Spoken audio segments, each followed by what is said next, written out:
Bom dia mais uma vez, pessoal.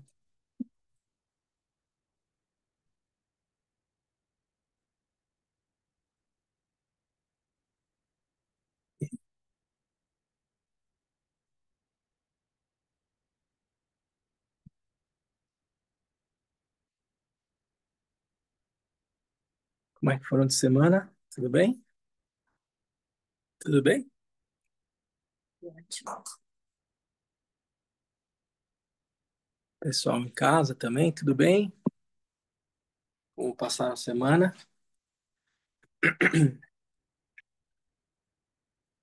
Acho que todo mundo passou bem.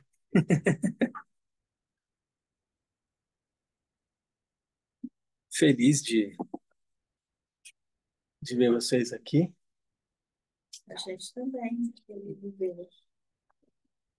A gente começou o estudo do Gampopa, estamos na primeira parte dele, a primeira causa do despertar. Aliás, hoje eu vou usar esse presente lindo aqui, viu? A tradução dessa parte do capítulo tá muito boa aqui. Acho que ela tá mais leve, assim, tá mais solta. A tradução do KPG, como sempre, super rigorosa aqui, mas eu gostei da linguagem que eles usaram também. Que bom, um trabalho de super qualidade também. Thalia, quem mais trabalhou nesse, você sabe? Ela ainda não trabalhou. A Lia não trabalhou nessa?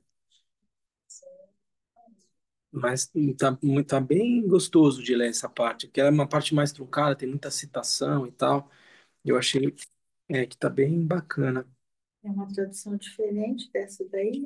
É uma tradução feita pelo ah, Centro de Estudos Bodhisattva, publicado por essa editora Bodhisattva, que é um grupo ligado ao Lama Santen, mas tem muita gente ali, muita gente bacana, interessante, envolvida no Dharma, um trabalho super bonito, assim, cuidadoso. Você vê que tem um cuidado aqui nessa tradução. Bem legal esse Qual que trabalho. é a editora mesmo? Editora Bodhisattva, não é isso, Lívia? Sim.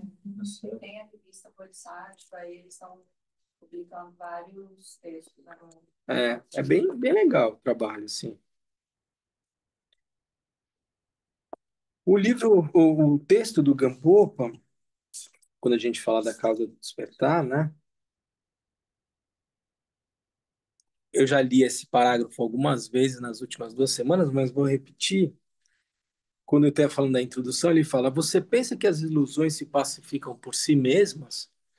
Ele está falando do Sansara, e ele está falando dessa maneira da gente se relacionar com a realidade a partir de uma perspectiva delusória ou ilusória. Eu tomo a realidade por aquilo que ela não é. E esse é aquilo que aquilo que eu já falei também para vocês na semana passada, é uma espécie, esse é o desafio ontológico central trazido pelo Senhor Buda. A possibilidade de conhecer a realidade tal como ela é, como forma de transcender o sofrimento. Então, quando se coloca que a causa do sofrimento é a ignorância está relacionado a essa maneira da gente se relacionar com a realidade, tomando aquilo que é ilusório como sendo a natureza última das coisas. Portanto, imerso numa realidade ilusória, eu experimento experiências de sofrimento. E a introdução vai dizer: você pensa que as ilusões se pacificam por si mesmas? Este samsara de natureza ilusória é reputado por ser ilimitado, ter a dimensão de um grande sofrimento e longa duração, e não se liberar por si mesmo. Consequentemente, a partir de agora, esforce-se em obter o insuperável despertar. E aí, logo no primeiro parágrafo da parte 1 da natureza de Buda, né, da causa do despertar, ele começa assim: portanto, é necessário libertar-se do samsara ilusório e atingir o despertar insuperável. É necessário por quê? porque tem um Deus dizendo pra gente, você tem que fazer isso é um mandamento divino, faça e daí por diante. Eu tenho sobre a perspectiva de uma pessoa que me deu conta é, de que eu experimento sofrimento invariavelmente, eu quero fazer algo a respeito. Foi o que o príncipe Siddhartha fez quando ele decidiu sair do palácio e encontrar uma resposta para as experiências de sofrimento. Então, esse eu tenho não é porque alguém me obrigou que eu tenho, não é porque é uma regra é, superior ou externa que me impõe uma obrigação. Eu tenho. Se eu quero, se eu quero aprender a lidar com o sofrimento, se eu quero continuar imerso nas experiências ilusórias, eu sempre lembro de uma cena do Matrix 2, eu acho. Tem uma hora que tem um dos.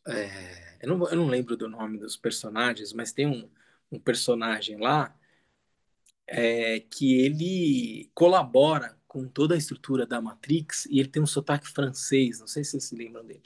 E aí tem uma cena que eu acho que tá o Neo, ou aquele, o amigo dele que oferece a pílula azul ou vermelha e tal, eles estão sentados num restaurante e estão saboreando uma carne ali maravilhosa.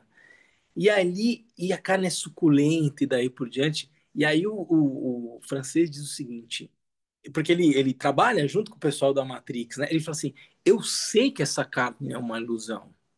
Eu sei que o que eu estou comendo não é real. Mas eu não quero acordar dessa ilusão.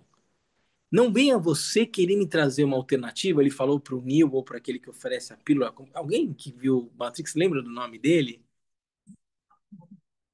Eu me esqueci, enfim.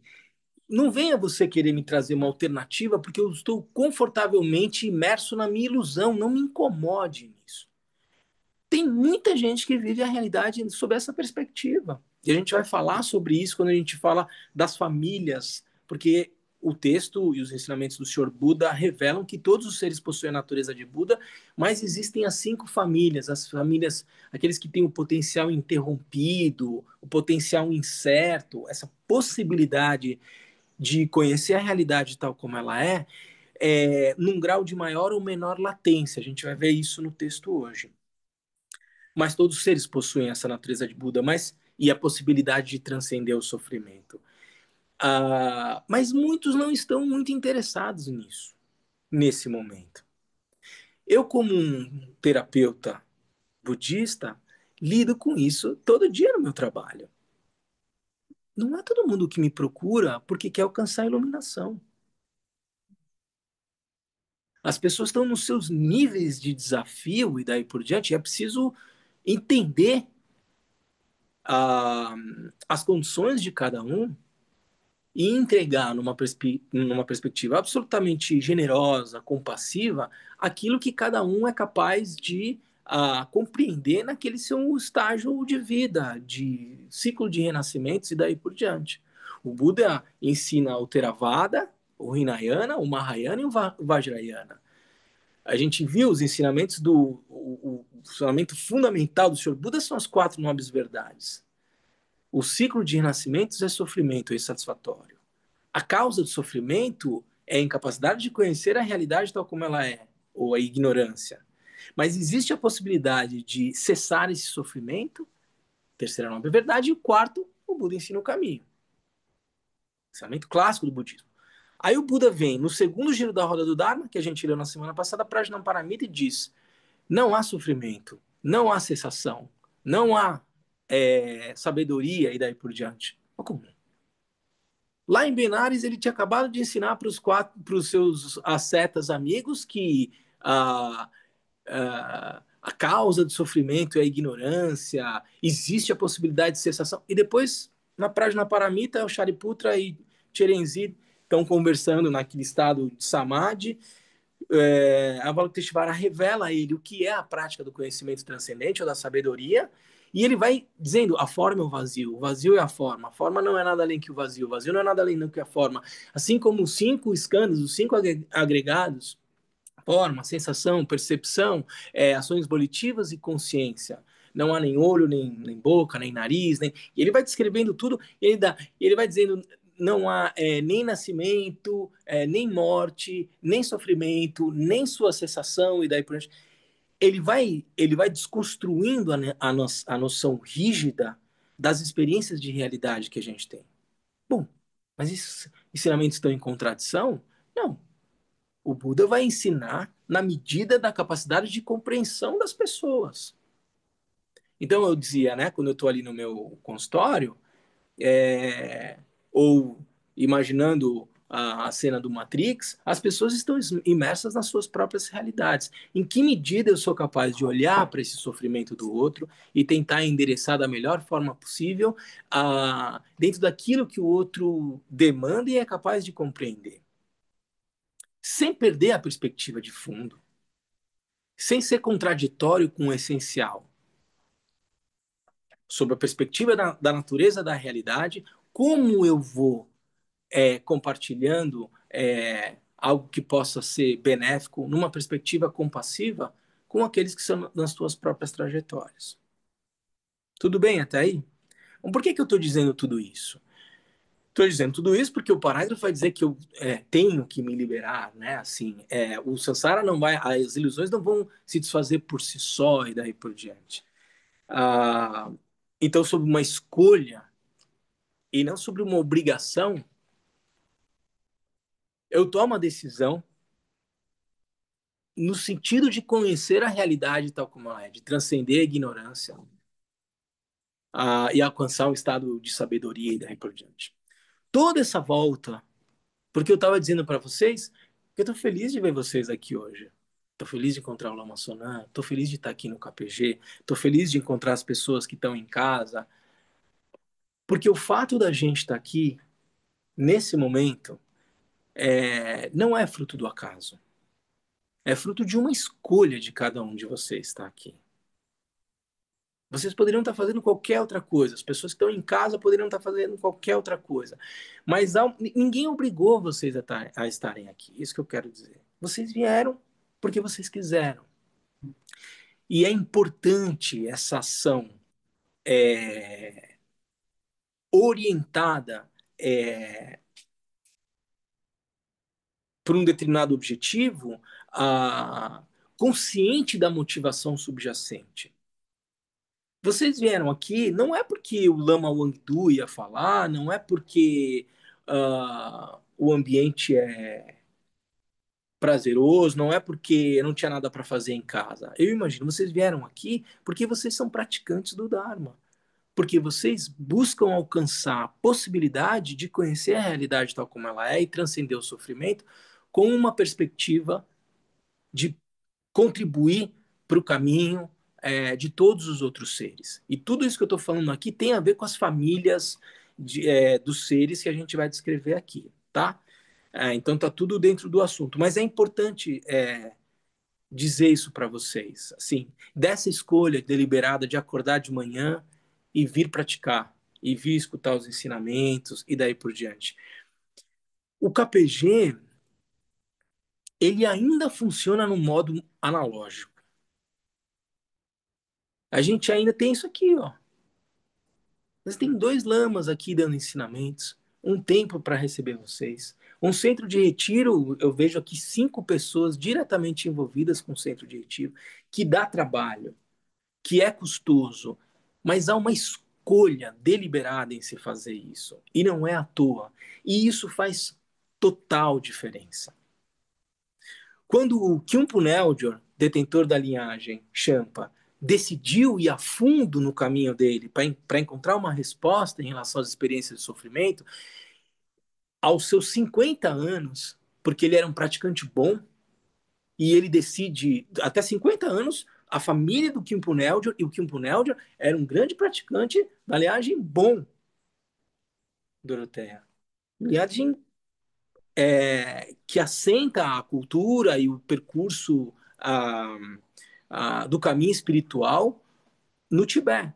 A linhagem Bon, que hoje é considerada uma das 9 grandes linhagens do budismo tibetano, num processo todo de sincretismo e, enfim, Hoje é uma linhagem budista, considerada budista.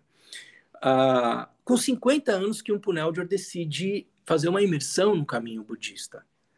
E ele sai do Tibete, vocês conhecem geografia, e vai até a Índia conhecer os grandes mestres. Maitripa, Raula Gupta, Niguma, Sukhasidi. Ele não fica em casa esperando esses ensinamentos virem até ele, não tinha rede social, não dava para fazer híbrido com os grandes mestres naquela época. Não. Se você pegar a história do Marpa, o grande tradutor, para ele ter acesso a todos os ensinamentos, ele saiu do Tibete e foi para a Índia. E as condições que são descritas são extremamente difíceis. Eu cito aqui o nosso amigo do Dharma, sempre gosto de citá-lo, que estava aqui a semana passada, o Lucas, que dizia o seguinte: pessoal, vocês querem para Deuati, mas vocês não querem para Sobradinho, né? E aqui eu não estou fazendo uma crítica a quem está em casa, não. Eu acho que cada um sabe. Tem pessoas que não estão nem no Brasil, tem pessoas que não estão nem em Brasília. Cada um sabe a razão pela qual e as condições pelas quais pode vir presencialmente ou não. Eu só quero enaltecer as pessoas que estão em casa, as pessoas que estão aqui e tal, e apontar essa oportunidade maravilhosa ah, de um centro budista que ainda funciona no modo analógico. Se vocês vierem aqui, vocês têm um Lama Sonan aqui o tempo inteiro, vocês têm ensinamentos aqui todos os domingos, vocês têm pessoas cuidando de um centro de retiros para que as pessoas possam fazer retiro e daí por diante. Porque a iluminação, e aí eu volto ao texto, estou dando uma volta aqui fora, mas está dentro do assunto, porque a iluminação não vai acontecer por si só. Ela não vai bater na tua porta e dizer, olha, tá aqui.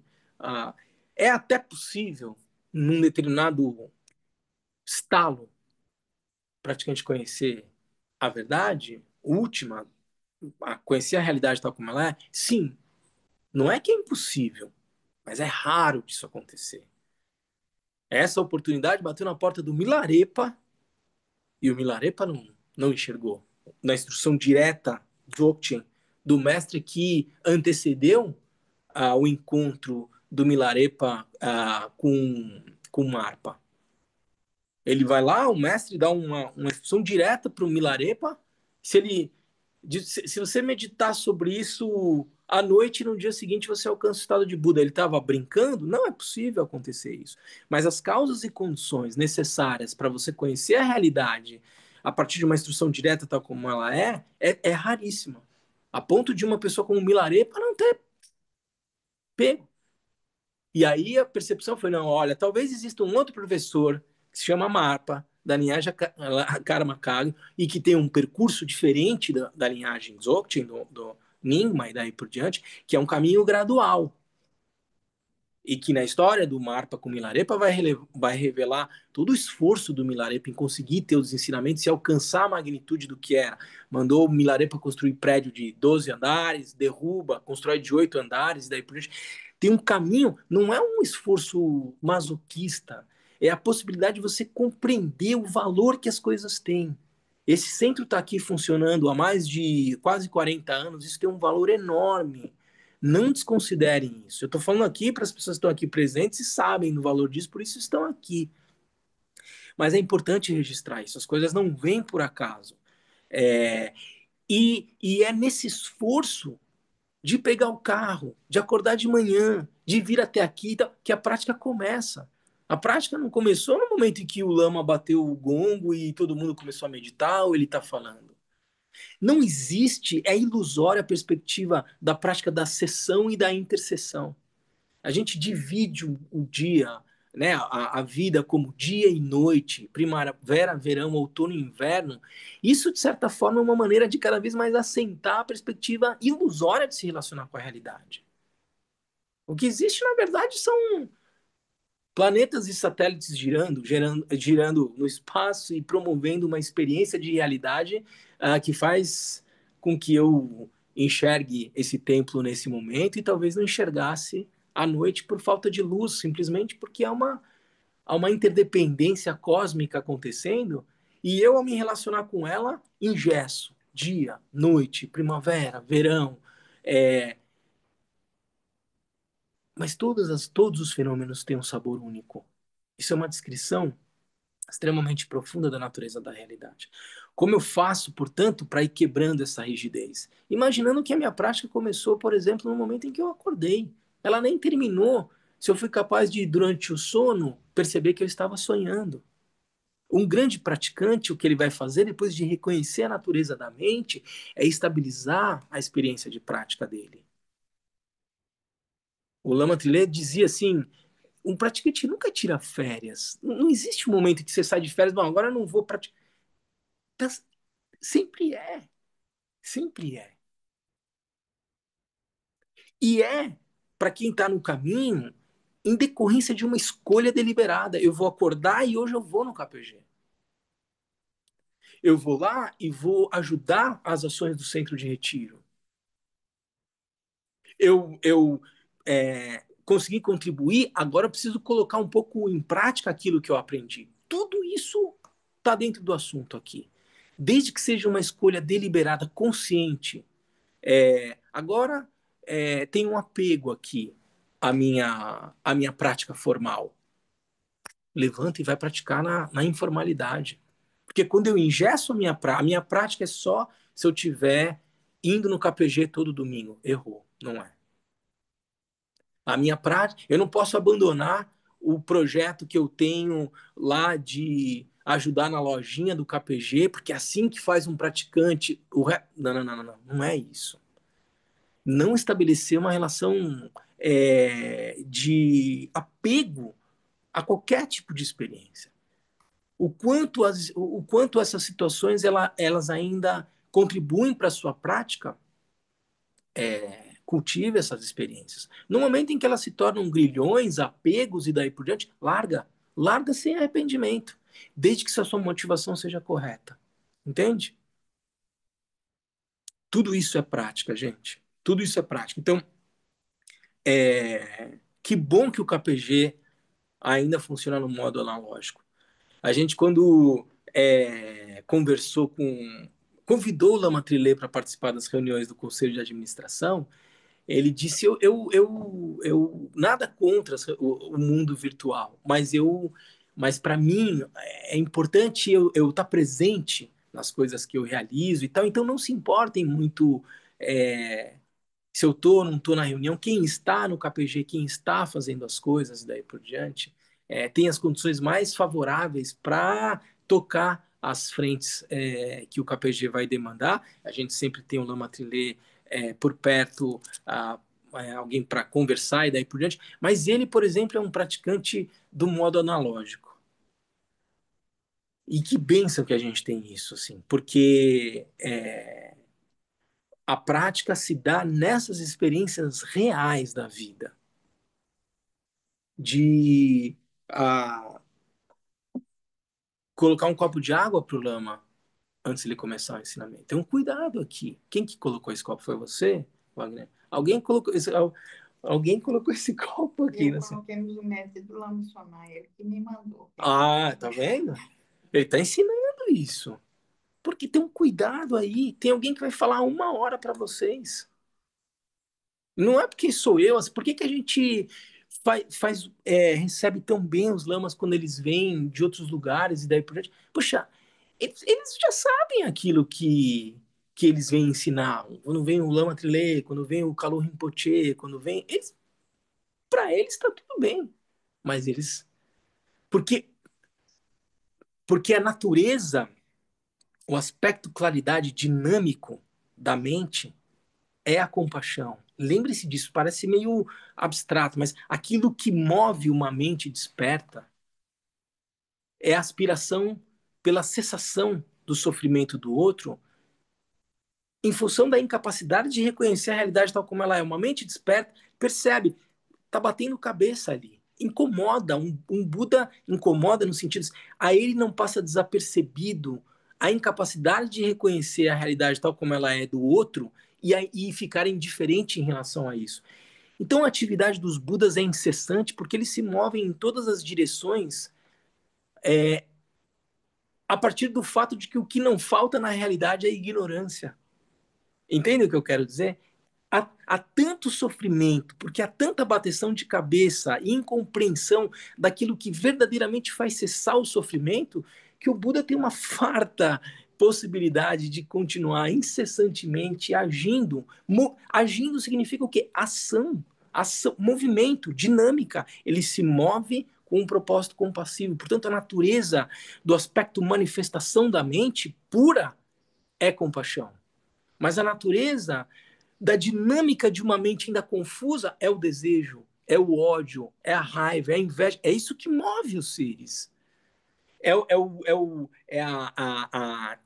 A incapacidade de saciar as suas necessidades mais básicas e daí por diante. Um Buda não está muito preocupado com o que ele vai almoçar ou jantar. Mudou para ele. Tudo isso é prática.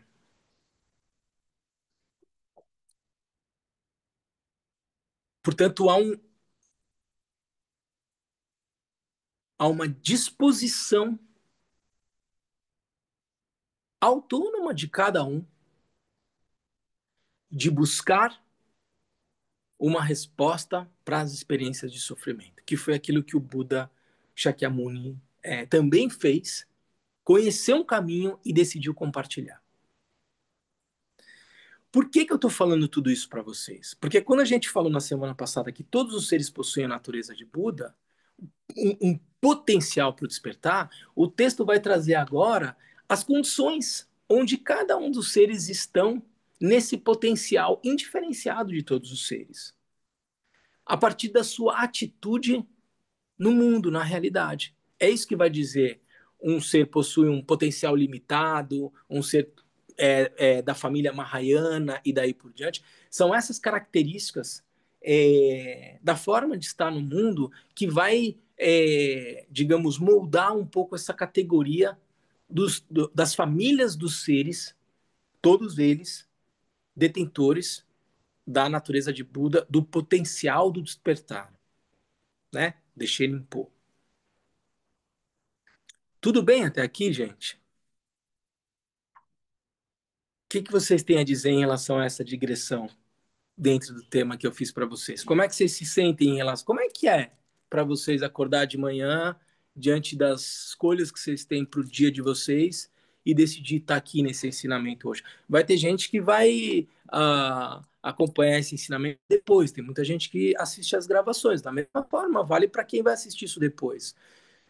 Se existe essa possibilidade da pessoa assistir na segunda, na terça-feira o ensinamento, ela também fez uma escolha. Eu vou separar ali uma hora e pouco para escutar os ensinamentos. Como isso se dá na experiência real de vocês? É difícil? É fácil?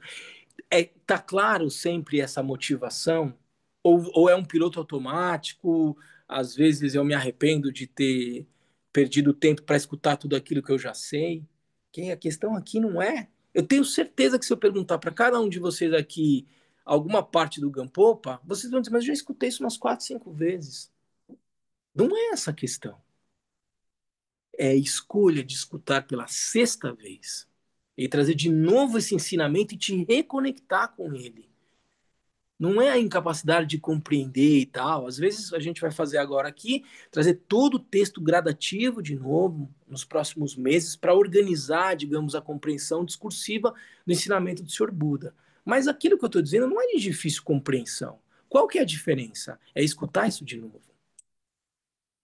É de novo entrar em contato com isso. Porque senão você poderia estar agora fazendo qualquer outra coisa. Sei lá, fazendo o almoço de uma maneira ah, desatenta. E são esses hábitos desatentos que vão forjando o samsara. O samsara não é um. O samsara é esse hábito de se relacionar com a realidade, de almoçar, de dar um rolê, de encontrar um amigo, de ter saudade, de comprar uma coisa, de ficar doente, de morrer, de nascer de novo, de ir para uma família lá não sei aonde, de criar. Isso é o samsara. Não tem segredo. A ideia fundamental é no momento que eu tenho alguma experiência de autêntica compreensão da realidade como ela é, como eu faço para todo instante eu voltar para ela? Ir no KPG, ler o livro, escutar o Lama, ter uma devoção. Veja, a gente sempre repete, a devoção é a cabeça da meditação. O Lama abre a porta para o tesouro dos ensinamentos orais. A gente repete isso tudo na prática. É esse contato que vai quebrando a maneira engessada de me relacionar com a realidade. É contraintuitivo, gente. O piloto automático é nascer, crescer, envelhecer e morrer. Vida que segue. E mais uma. E vai ser assim. Algumas experiências de vida vão ser mais legais, outras não. O karma vai amadurecer, pisou na bola nessa vida, na outra esse boleto vai chegar e vai seguir. O que o Buda fez é contraintuitivo. A ideia é dar um passo e olhar o movimento sem se perder no movimento das coisas. Ah, mas isso me dissocia da realidade? Não. É possível você estar lúcido, entendendo a natureza daquilo que está acontecendo, mas ao mesmo tempo autenticamente engajado na sua ação no mundo. Não é para você fingir que eu estou ali, mas não estou. Não. Tem algo mais autêntico do que ver o ensinamento de um grande mestre quando se dispõe a ensinar? Você acha que ele está ali ensinando, mas ele não está 100% ali? Claro que ele está. Mas ele não perdeu o espaço de lucidez que lá na essência sabe do que se trata aquela cena, entende? Isso é possível. E eu digo é contraintuitivo porque a gente cresce com a ideia de que, né, bem cartesiana mesmo, de que eu sou meus pensamentos, eu sou as minhas emoções. Eu tenho que viver de forma autêntica tudo aquilo que eu sinto e daí por diante. Sim, isso aí é muito bonito e tal, mas isso não vai te tirar do samsara. Isso não vai te tirar do samsara. Ah, então eu tenho que ser dissimulado, fingir que eu me importo com o sentimento dos outros, mas não me identificar com eles? Não. Eu sou capaz de estabelecer uma relação de empatia, de compaixão, sem perder a capacidade de entender do que se trata aquela cena, não discursivamente, mas experiencialmente. E isso é contraintuitivo. O piloto automático não vai te levar para o estado de Buda. Por isso que a introdução diz, é preciso, a ilusão não vai se dissipar por si só. Por isso é preciso nesse sentido, se engajar no caminho do despertar. É adotar uma postura que é contraintuitiva, que ela tá fora do meu hábito. A gente não, principalmente na nossa cultura, a gente não é condicionado a estar no mundo dessa forma lúcida, autêntica, assim, verdadeira. Parece que é o mais autêntico é eu me perder nas minhas emoções. É eu me apaixonar pelas coisas. No sentido das paixões, entendeu? Eu posso me tocar pelas outras pessoas, pelos outros seres. Os Budas, eles sempre estão tocados pela experiência dos outros. Não significa uma indiferença. Ninguém pratica o Dharma para virar um brócolis, uma couve-flor. Não é isso. Mas como eu me conecto com essa experiência de realidade sem perder o sentido profundo da natureza da realidade? É isso que a gente vai fazer e vai exercitar ao longo de todo o caminho.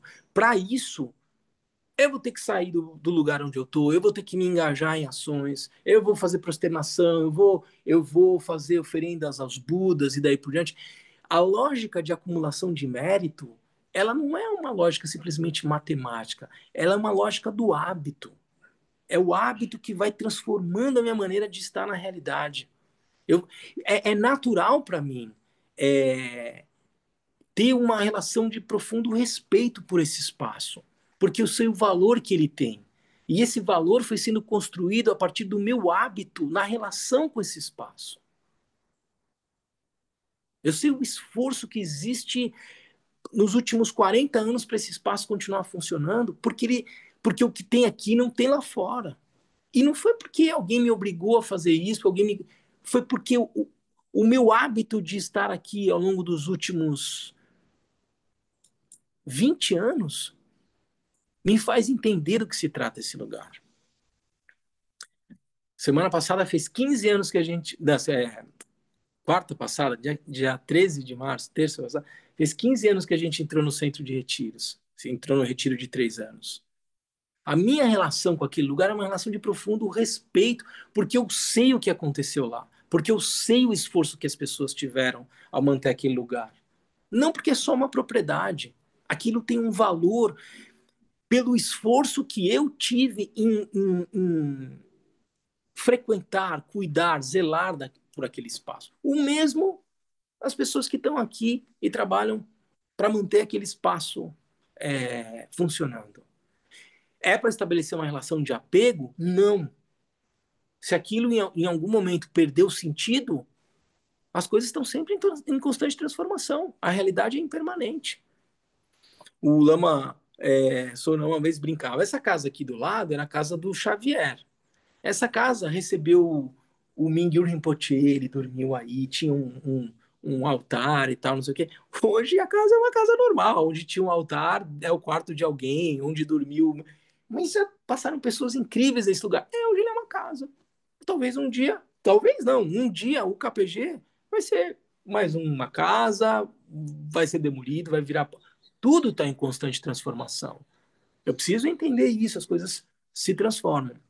Mas enquanto isso aqui está funcionando, mérito, bênçãos daqueles que puderam vir aqui frequentar e entender o valor que isso tem.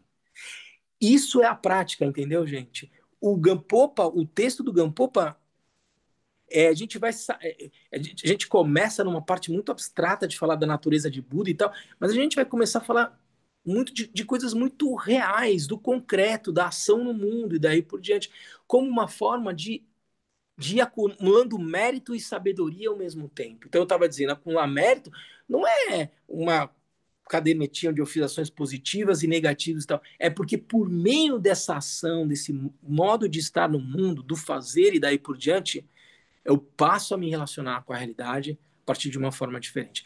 Teve uma pessoa que teve aqui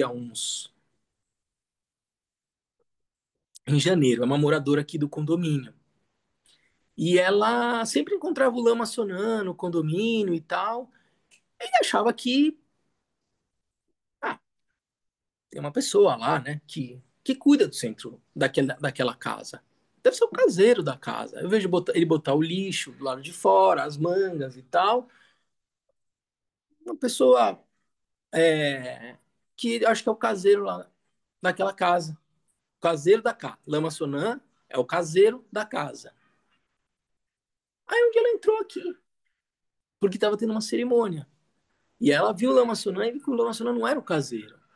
E que o Lama Sonan, para além daquela atitude generosa, porque o Lama Sonan distribuía as mangas que caíam dos pés para os moradores aqui. Olha que caseiro bacana, né? E nada contra os caseiros, né?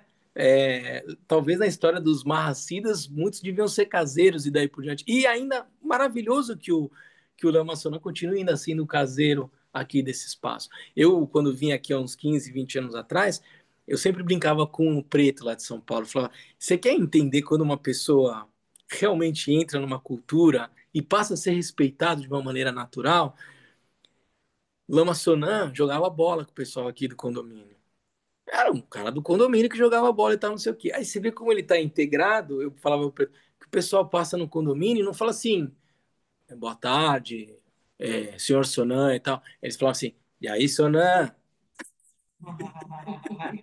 Seja, então, o Sonan, que joga bola, que é o caseiro, que distribui a manga e tal, não sei o quê, porque as pessoas não têm essa vivência daqui do centro de retiro. É um cara que joga bem bola, é um caseiro educado e daí por diante. Mas numa medida em que a pessoa começa a frequentar esse lugar e entender do que se trata, o que é feito aqui, eu começo a mudar a forma como eu me relaciono com esse espaço, com essa realidade. Essa não é mais uma casa que distribui manga para as pessoas. Esse não é só um cara que joga bola e é generoso e cuida desse espaço. Tem algo mais aqui. E essa vivência aqui, que vai trazer a possibilidade de você transformar a maneira como você se relaciona com a realidade. Isso é prática.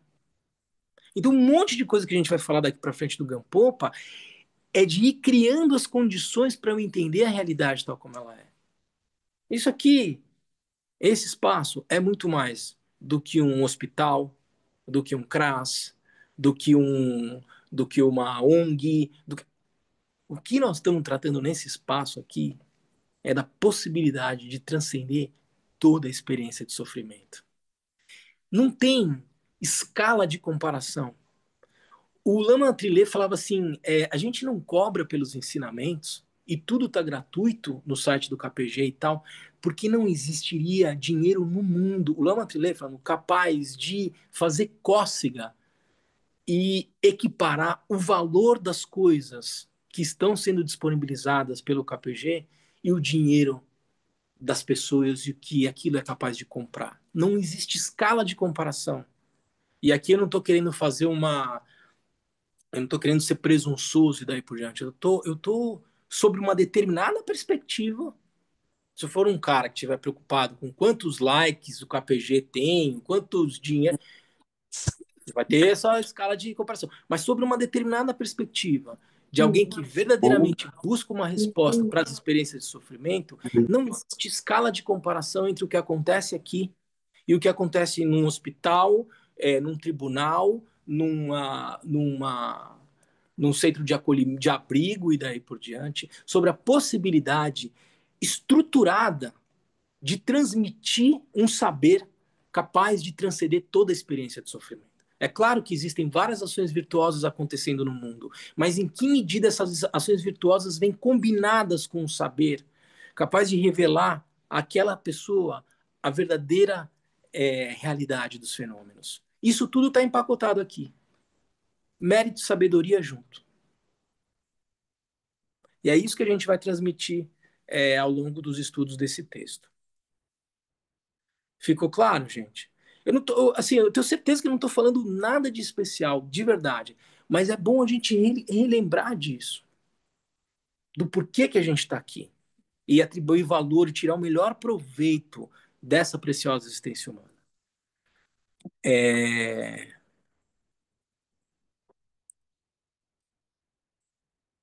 Tem uma pessoa que não está aqui no ensinamento hoje, mas que me fez profundamente refletir do valor da preciosa existência humana.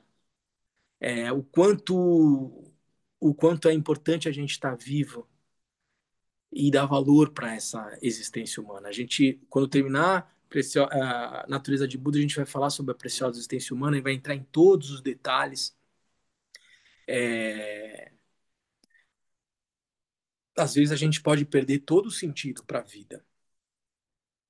E a gente pode colocar a nossa vida em risco. Aproveitem cada dia da existência que vocês têm, porque ela pode fazer toda a diferença para o futuro.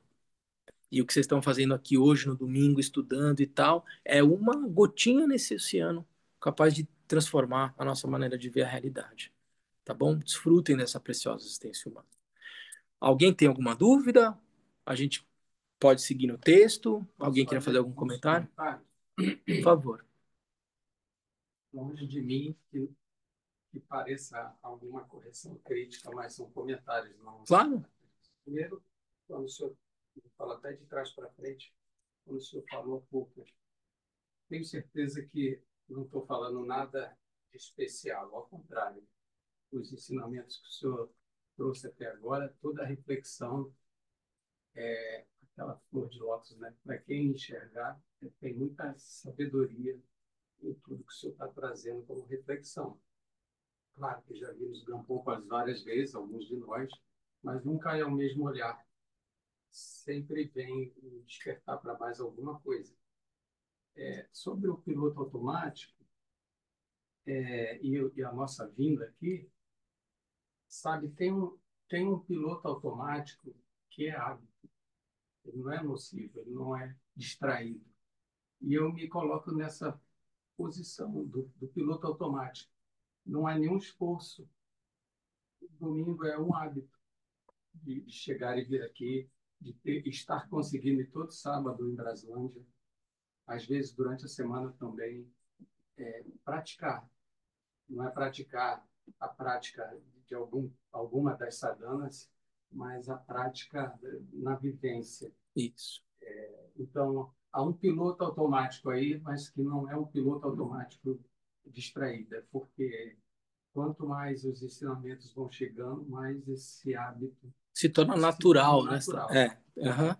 E por último, sobre o Lama Trilê ser uma pessoa analógica, eu diria, e aproveito que está gravado, É, eu diria que eu sei que ele faz reuniões semanais com a Lama Pelmo, é. reuniões semanais com a Camila, de projetos que eles estão fazendo. Que bom que nós temos a sabedoria dele para isso. E fica o meu convite para que ele deixe um pouquinho de ser analógico, já que ele está tão distante, e aproveite alguma oportunidade para trazer algum ensinamento online. Nós vamos ter um feriadão de abril, de Semana Santa. Quem sabe ele não faria o retiro de um dia ou dois online para a Sangha. Ele pode achar que não precisa estar aí, mas nós sentimos a falta dele, a Sangha. Então, é uma oportunidade de que ele encontrasse um dia no ano para fazer esse encontro online com a Sangha, já que temos um oceano de distância. Você sabe uma coisa, Wagner? Às vezes pode parecer só uma deferência quando os lamas, e a gente sempre faz isso, a gente convida ele para dar um ensinamento, para estar presente numa reunião do conselho e daí por diante. Mas eu acho que seria importante. É, é um problema que está sendo gravado, eu deveria dar uma pausa aqui. Mas, assim, colocar o Lama Trilê diante dessa situação dele ter que dizer, eventualmente, não a um convite amplo da Sangha. O que eu quero dizer com isso? Eu acho que seria extremamente bacana, correndo o risco disso aqui estar sendo gravado e ser usado contra mim em algum momento, mas assim, que a Sangha se organizasse, escrevesse uma carta, que essa carta pudesse, sabe assim, com um número de pessoas, porque quando vai um lama e diz, um outro, parece que assim, a gente está fazendo uma cortesia, não, lama, venha e tal, não sei o quê. Mas talvez se o Lama Trilê percebesse que existem algumas dezenas de pessoas querendo receber o ensinamento dele, quem sabe ele não se sensibilizasse. Então, a gente já fez esse convite, podemos fazer de novo. Ele deu uma resposta recente dizendo que, enfim, eu não vou entrar nas questões pessoais do Lama Trilê, de família e tal, mas ele tá no momento em que ele ainda precisa estar lá por um bom tempo resolvendo coisas de família, digamos assim, né? E ele está trabalhando numa tradução e tal, a Camila está no projeto, então eu não vou dizer que ele tem desculpas, mas ele tem vários argumentos nessa resposta que ele deu para dizer, olha, talvez em 2026, mas eu não estou dizendo que eu vou em 2026, mas talvez em 2026 eu vá e tal, não sei o quê. Então, todo o esforço no sentido de mostrar tem muita gente aqui que queria seus ensinamentos e daí por diante, talvez o coloque numa situação de não ter que dizer só para um lama ou para outro, mas para um número de pessoas da Sangha, dizendo, olha, não, agora ainda não consigo ir, entendeu? Não acho que seja uma não querer vir e tal, ele deve ter as razões para isso, mas como você está dizendo, por que não então fazer de forma virtual isso? Ele não teria que vir aqui, mas vir virtualmente. Eu acho que seria uma excelente iniciativa, eu adoraria ver, porque uma coisa é assim, quando ele é analógico, mas se ele está num projeto com a Camila, na tradução dos textos do Kalu Rinpoche, ele está diretamente. E é um modo analógico aí, entende? Dá para trabalhar desse jeito. Se ele está dando instruções para Lama Pelmo sobre como preparar o retiro de compaixão lá no centro de retiro de Lojong e tal, ele está no direto. Mas ele não está acompanhando aqui o dia a dia do KPG, então já é uma coisa mais distante, porque ele não está no dia a dia. Ele não sabe exatamente quem são as pessoas que vão estar no ensinamento virtual, que são necessariamente as demandas. Ele aqui olhando, quem estava aqui, vocês estavam, acho que todo mundo estava aqui quando o Lama Trilê estava ensinando, ele escaneava, todo mundo estava aqui, e aí o ensinamento passando 1h15, ele dava todo o conteúdo, ele mandava um recado para cada um. Tum, tum, tum, tum, tum, tum. É assim. Ninguém saía assim, leve. Tinha sempre um recado para cada um, entendeu? Ele é assim. Eu não sei como é que. Não sei, não sei mesmo, é ignorante. Não sei como seria para ele fazer online, sem conhecer exatamente. Ele, assim, ele via a quantidade de pessoas, ele ia falar sobre, sei lá, sobre preciosa existência humana, sobre bodhicitta, mas ele sacou que a maioria aqui era gente que nunca tinha vindo no KPG. Há 2.500 anos atrás, o príncipe Siddhartha, não, começava do início, porque ele sabia que ali tinham pessoas que estavam iniciando o caminho, não fazia sentido já jogar logo numa bodhicitta relativa. Isso do que eu percebi, eu nem sei se é isso, estou eu aqui falando como é o Lama Trilê. De repente ele vê meu áudio e fala, meu, Lama Guidu tá falando um monte de bobagem, não tem nada a ver. Mas como eu percebia, entendeu? Esse cuidado. Então eu não sei como seria para ele, entendeu? Mas eu reforço aqui o convite, Wagner.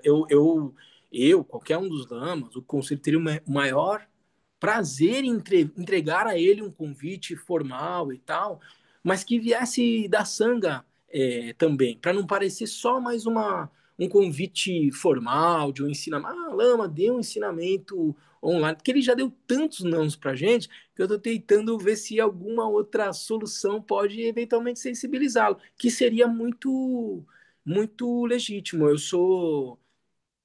Eu já me beneficiei muito de ensinamentos online. Eu acho que eles, dependendo do professor, da motivação, eles têm o mesmo potencial. Então, por que não, né? Ter o Lama Trilê. Imagina, gente, o Lama Trilê tá com 70 e tantos anos, assim.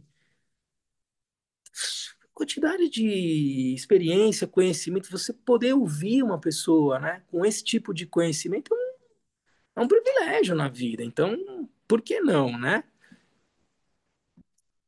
Amorosamente, eu devolvo você. Sabe? Lama, Oi, Bia, Bia? Oi, Bia. é para agradecer ao Wagner. Eu acho que ele verbalizou aquilo que está no coração de muitos, se não de todos nós.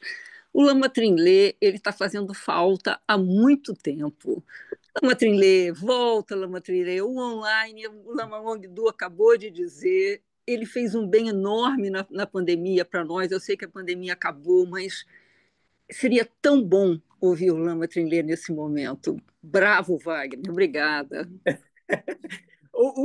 Eu lamento só, Bia, que se tem uma certeza que eu tenho na vida é que o Lama Trilheiro não vai assistir meus ensinamentos no YouTube.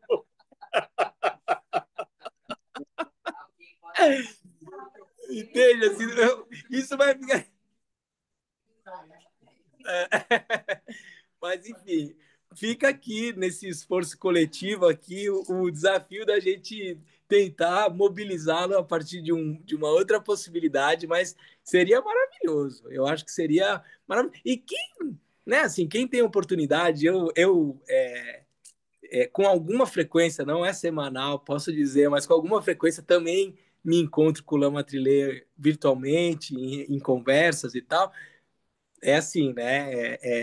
Em um segundo é a sensação de estar na presença física dele, vivendo, tendo toda aquela conveniência, a convivência e desfrutar desse benefício. Então, assim, eu tenho um pouco disso, né? Porque de vez em eu, com alguma frequência, eu encontro também o Lama Trilê online, mas não é a experiência de todo mundo aqui. E eu posso dizer que é uma delícia estar com o Lama Trilê, escutá-lo, é sempre uma palavra de sabedoria. Então, reforço aqui, gente. Vamos se mobilizar. Quem sabe fazer um convite coletivo e tal. Eu acho que seria ótimo.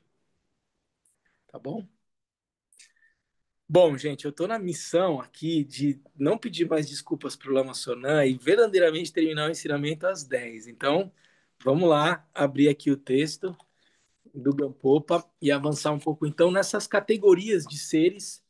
O texto vai dizer que todos os seres possuem a natureza de Buda, portanto, todos os seres têm o potencial de alcançar o despertar, mas, de uma maneira didática, o texto, então, começa a descrever um pouco qual é o grau de potencialidade dos seres. Todos podem alcançar o estado de Buda, mas que potencial é esse? Como ele se dá na prática? Então, o texto vai dizer o seguinte: precisamos atingir a iluminação insuperável. que nos libera do estado confuso de samsara.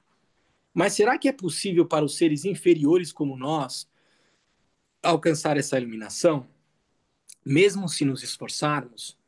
E como não atingiremos a iluminação se fizermos o esforço? Todos os seres sencientes, incluindo nós mesmos, já possuem a causa primária para a iluminação, a essência do bem-aventurado, ou a natureza de Buda. Aqui eles traduzem como a essência do bem-aventurado, mas ele está falando da natureza de Buda aqui, né? O Tathagata, o Deshenpo, é o que o texto está dizendo. Vou usar os dois aqui. Como se afirma no Sutra Rei da Absorção Meditativa, a essência do bem-aventurado, ou a natureza de Buda, está presente em todos os seres. Bom, então eu vou avançar aqui, porque essa parte eu já tinha lido, já algumas vezes, senão eu vou ser muito repetitivo. Aí avançando, então, o texto vai dizer... todos os seres pertencem a uma família. Significa que todos os seres sencientes podem ser categorizados segundo as 5 famílias de Budas. Quais são elas? Então ele está dizendo, todos os seres possuem a natureza de Buda, esse potencial para o despertar, mas eles são classificados em 5 famílias, digamos, ou 5 categorias. A família desconectada, a família indefinida, a família dos ouvintes, ou Shravakas, a família dos realizadores solitários, ou Pratyeka Budas, a família Mahayana. Essas são as 5 famílias de Buda, tá? Deixando claro, né? Quando a gente fala nos 5 Dhyani Budas, isso é uma outra coisa, né? Buda Amitabha, Akshobhya, como é que chama? Amitabha, Vairocana, enfim. Ali nós estamos falando de outra coisa, né? Quando ele está falando aqui de família, ele está falando de todos os seres sencientes e qual é o nível de potencial de Buda que eles apresentam. Assim, olhando, né, num determinado momento, batendo um raio-x, assim, né? Pá, assim, como estão todos os seres sencientes a partir dessa classificação das 5 famílias. Primeira, família desconectada. Em primeiro lugar, o que significa o termo família desconectada? Ele se refere àqueles que possuem 6 características, tais como nenhum interesse pelo que os outros pensam, nenhuma modéstia, nenhuma compaixão e assim por diante. O grande Acharya Sangha colocou da seguinte forma: mesmo ao verem o sofrimento e as falhas do terrível samsara, eles não se comovem. Então, imagina uma pessoa que vê as cenas de miséria humana decorrente de uma guerra, por exemplo, que vê as cenas em Gaza, ou na Ucrânia, ou na Rússia, ou as vítimas do Hamas. Aqui vamos deixar de lado toda a dimensão ideológica e daí por diante. Pessoas em sofrimento, qualquer que seja, e não sente nada por isso, e não se comove. Há uma indiferença diante do sofrimento do outro. Isso é uma pessoa que está desconectada com o potencial do despertar. Ela possui a natureza de Buda, mas ela está totalmente desconectada. E isso vai fazer, o texto vai dizer mais para frente, que leve muito mais tempo para essa pessoa alcançar o estado de Buda, revelar a sua natureza. Segundo, mesmo ao ouvirem sobre as grandes qualidades do Buda, eles não possuem fé. É uma pessoa que está desconectada do potencial do Buda. Ele passa na frente de um templo, escuta falar do budismo, do Buda e tal, mas não sente nada. Tem uma indiferença. Essa pessoa é pior, ele é melhor. Vamos deixar de lado todas as qualificações, todos os adjetivos. Não é disso que se trata. Ninguém está falando aqui das pessoas que... Nós não estamos falando aqui do povo dos eleitos, aqueles que... Os únicos que foram ungidos por um Deus e capazes de alcançar a glória. Nós não estamos falando disso. Nós estamos falando de pessoas que, na sua essência comum a todos nós, podem transcender o sofrimento ou não, e quanto tempo isso levaria. E sob essa perspectiva, uma pessoa pode ser extremamente bacana, extremamente generosa e daí por diante, mas ela não tem nenhuma conexão com o ensinamento do Sr. Buda. Ou seja, para ela, não há efetivamente a perspectiva de conhecer a realidade para além do sofrimento e alcançar o estado de Buda. Tudo bem, não tem problema nenhum. Eu ouso até cometer aqui arriscar dizer que talvez o que uma outra tradição chamaria de um outro nome, a gente chama de Buda. Entende o que eu quero dizer? Que eu não conheço todas as tradições a ponto de dizer o que você está dizendo é diferente do que eu chamo de Buda. Eu não conheço todas as capacidades de compreensão de Deus para poder dizer há uma diferença fundamental na maneira como você se refere a esse conceito. Eu não conheço. Então seria uma presunção minha dizer, quando alguém se refere a esse conceito é absolutamente diferente daquilo que eu me refiro àquilo que eu me refiro quando eu falo em Buda, porque eu não sei todas as formas como as pessoas se referem aos seus respectivos conceitos caros, especiais. Eu só posso dizer que, sob uma determinada perspectiva, alguém que tem uma total desconexão com os ensinamentos e as qualidades do Buda, na perspectiva do budismo, seria qualificado como alguém que está numa família desconectada com os ensinamentos do Buda. Mas eu não estou fazendo nenhum juízo de valor a partir dessa perspectiva. Essa pessoa é boa ou ruim, ela está errada, ela está certa, ela não encontrou a verdade ainda em qualquer outro lugar, só quem encontra quem está aqui. Se vocês olharem a atitude respeitosa, muito além de tolerante, mas respeitosa do Dalai Lama com as outras tradições, a gente talvez mudasse um pouco essa perspectiva presunçosa de imaginar que só uma tradição é capaz de revelar a verdade última e daí por diante. Eu só estou colocando, então, aqui, a partir dessa perspectiva da conexão ou desconexão com esse caminho ensinado pelo Senhor Buda. Nós estamos aqui num contexto budista, não tem como negar isso, não tem como relativizar isso. Então, sob essa perspectiva, essas pessoas estariam desconectadas. Elas não têm modéstia, nenhum interesse pelo que os outros pensam, absoluta nenhuma compaixão.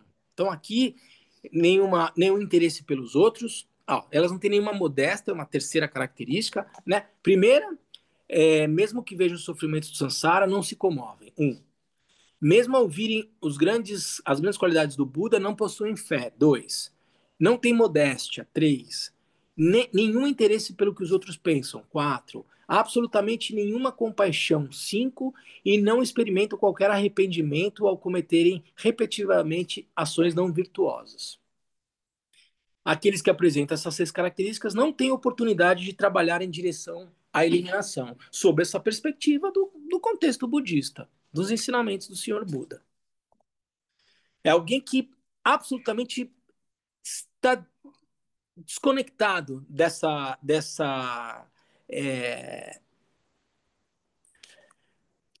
desconectados, digamos, dessa possibilidade que parece, de certa forma, bastante abstrata de transcender o sofrimento a partir da possibilidade ontológica de conhecer a realidade tal como ela é. É isso que nós estamos dizendo aqui.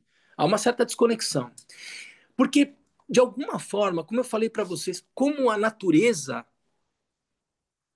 da mente desperta, segundo o Bocara Rinpoche, segundo o Dilgo Khyentse Rinpoche, é a compaixão. Isso é uma afirmação extremamente profunda. Eu estou dizendo que a dinâmica da realidade possui a natureza da compaixão indiferenciada, da bodhicitta última. Isso é uma afirmação extremamente profunda. O que eu estou dizendo é que, na medida em que eu tenho um hábito de vida alinhado com essa atitude compassiva, de alguma maneira eu vou me conectando, eu vou me familiarizando com aquilo que eu já sou, entende? Porque o meu hábito está muito próximo da natureza da realidade em si. Na medida em que eu adoto uma postura de completa indiferença, eu estou me desconectando da minha própria natureza. De certa forma, é isso que o texto está dizendo. Família indefinida. A natureza da família indefinida depende de causas contribuintes. Se seguirem um mestre espiritual dos ouvintes, dos Shravakas, associariam-se a amigos ouvintes, Shravakas. Estudarem, associarem-se a amigos ouvintes, ou estudarem os diferentes textos dos ouvintes, essas pessoas despertarão na família dos ouvintes, né? Ou seja, se você tem uma conexão com a família dos Shravakas, e ele vai dar uma pequena descrição do que são os Shravakas, então você é alguém que está mais alinhado a essa família dos Shravakas. Elas estudarão e seguirão esse caminho e se tornarão parte da família dos ouvintes, dos Shravakas.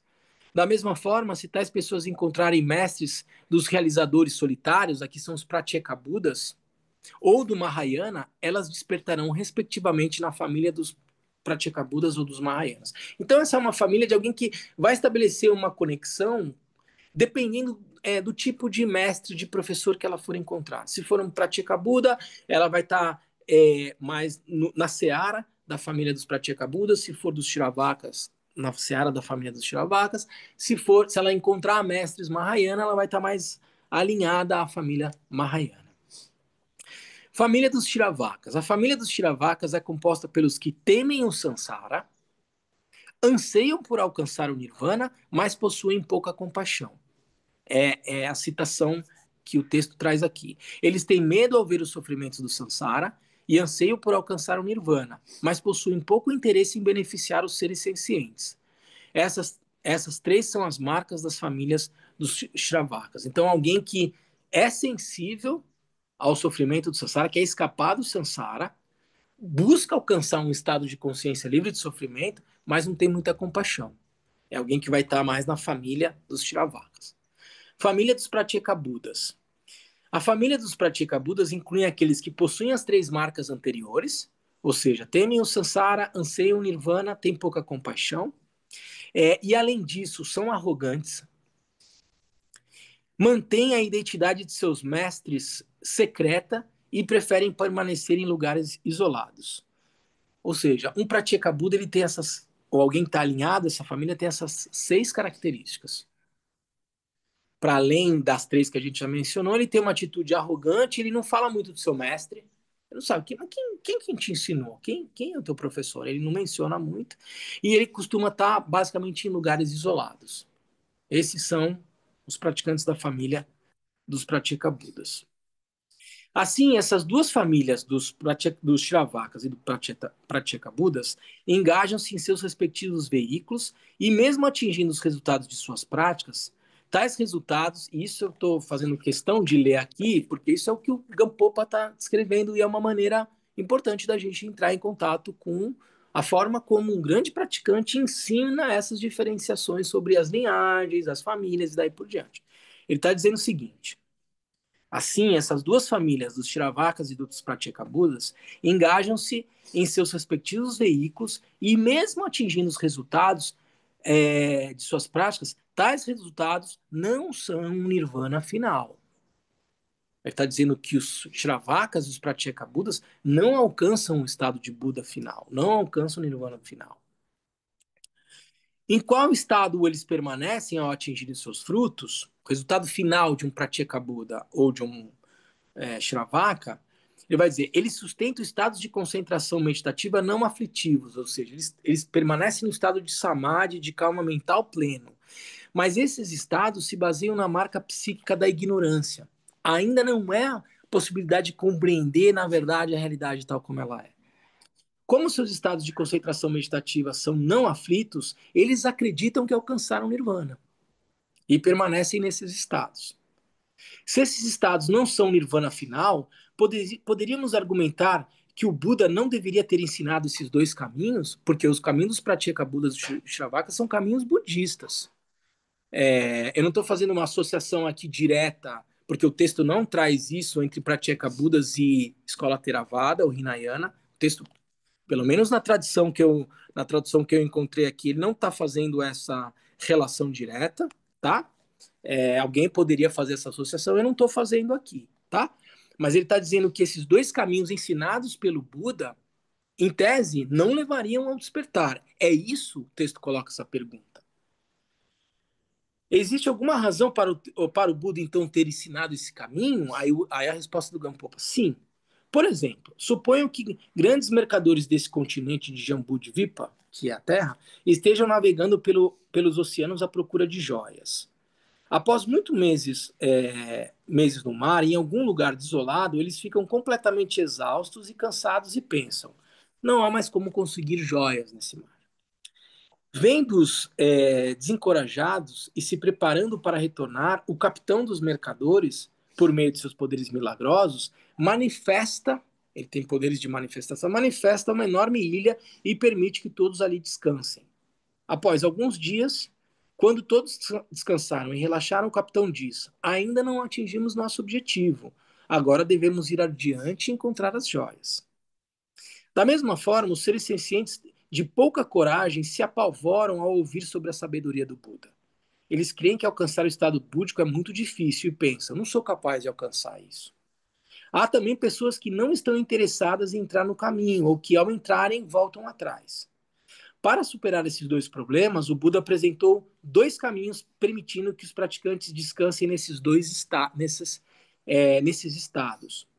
No Sutra do Lótus Branco do Dharma Sublime se diz: da mesma forma, todos os ouvintes pensam que alcançaram o Nirvana, os Shravakas, né? Mas eles não atingiram o Nirvana final, revelado pelo Buda. Eles só estão descansando. Eles alcançam um estado de consciência como se fosse uma etapa para se alcançar o estado de Buda. E eles estão nesse estado de serenidade, como se estivesse descansando. Shravakas e Shravakas.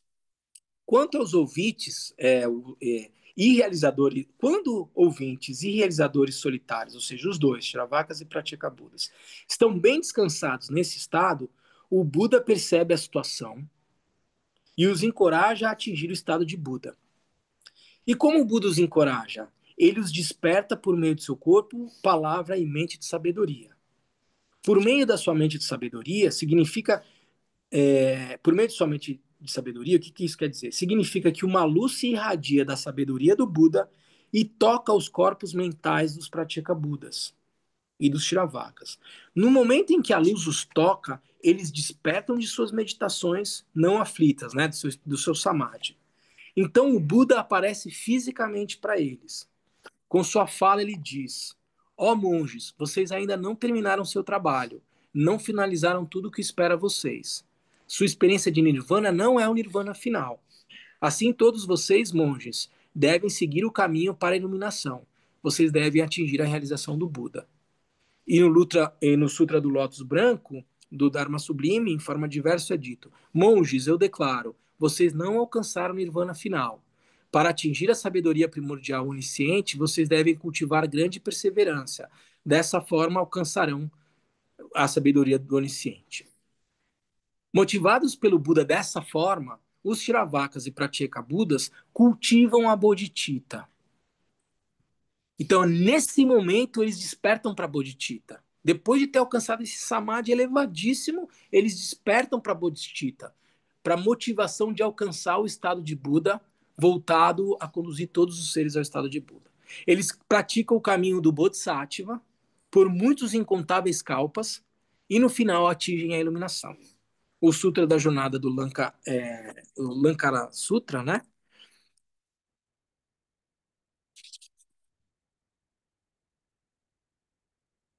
É, é, relata da mesma forma. Esses ouvintes não alcançaram Nirvana. Praticando o caminho do Bodhisattva de modo completo, eles atingirão o estado de Buda. Então ele coloca aqui a necessidade do desabrochar da bodhicitta e de uma atitude, portanto, mahayana, assentada na compaixão, como condição para se alcançar o despertar último. O praticante que não desenvolve a compaixão, a bodhicitta, ele não alcança o nirvana final, é o que diz o texto do Gampopa. Bom, e aí a última família, quinta família, é a família Mahayana. Ele dá um sumário: classificação, definição, sinônimos, razão pela qual ela é superior a outras famílias, características causais e marcas. Então, rapidamente, classificação. Essa família possui duas classificações: a família naturalmente manifesta e a família que pode ser perfeitamente desenvolvida. Né? Alguém que já tem naturalmente essa atitude, alguém que pode desenvolver essa atitude mahayana. Em segundo lugar, vem a explicação sobre as respectivas essências desses indivíduos.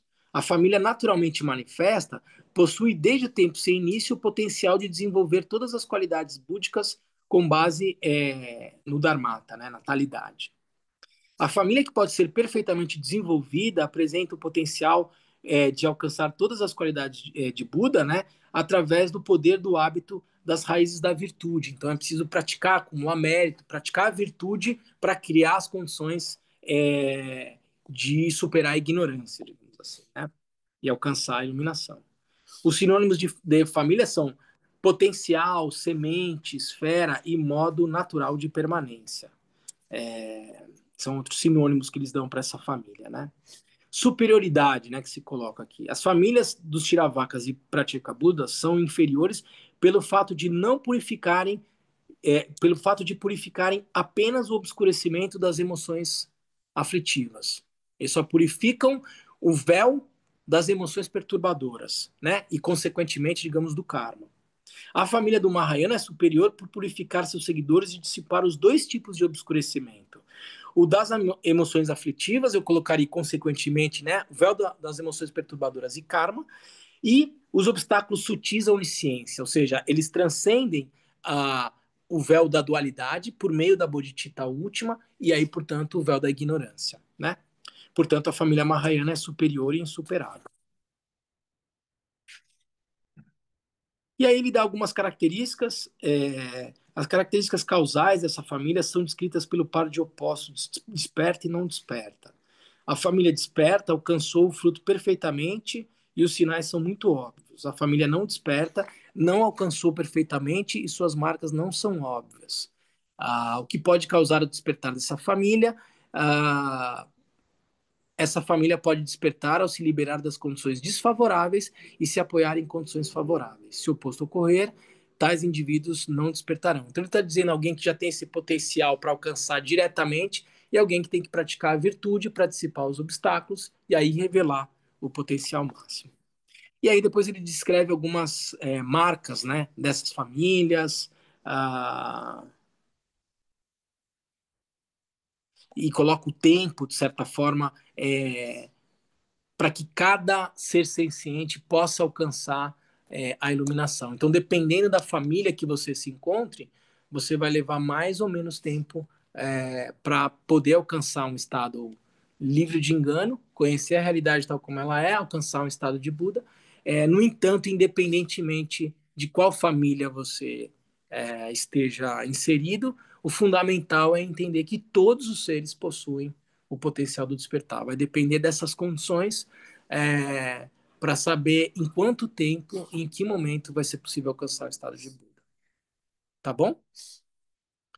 Então, para início, é importante saber isso, né? Todos os seres possuem a natureza de Buda, o potencial do despertar. Alguns vão ter condições mais ou menos favoráveis. Nessa perspectiva, a tradição do budismo vajrayana, basicamente, ela está inserida na família Mahayana. Ela tem as suas particularidades. A gente aqui pratica os meios hábeis, também a prática de criação e completude, a prática das divindades, né? As yogas e daí por diante, são meios hábeis para acelerar ainda mais a possibilidade de alcançar o estado de Buda, mas de toda forma, eu diria que a nossa linhagem aqui, que o budismo vajrayana está inserido dentro da família Mahayana, dessa quinta família, que, como o texto traz, digamos, é a condição mais favorável para rapidamente alcançar o despertar. Tá bom? Na semana que vem, então, a gente vai começar a falar sobre a preciosa existência humana. A gente já tem aí a possibilidade de ter essa conexão com essa família do Mahayana, mas vamos descer um pouco mais para entender qual é o suporte ideal, suporte, digamos, né, a condição de existência ideal para se alcançar o despertar, que é não só a existência humana, mas a preciosa existência humana. A gente vai ver do que se trata. Tá bom? Tudo bem, gente? Vamos fazer o nosso intervalo, então?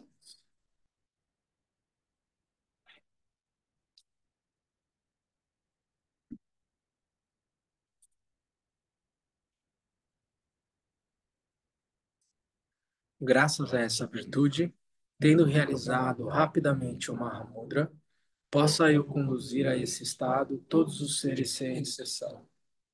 Pela graça do Buda que obteve os 3 corpos, pela graça da imutável verdade do Dharma em si, pela graça da infalível aspiração da Sangha, possa essa súplica de dedicatória realizar-se tal como ela é.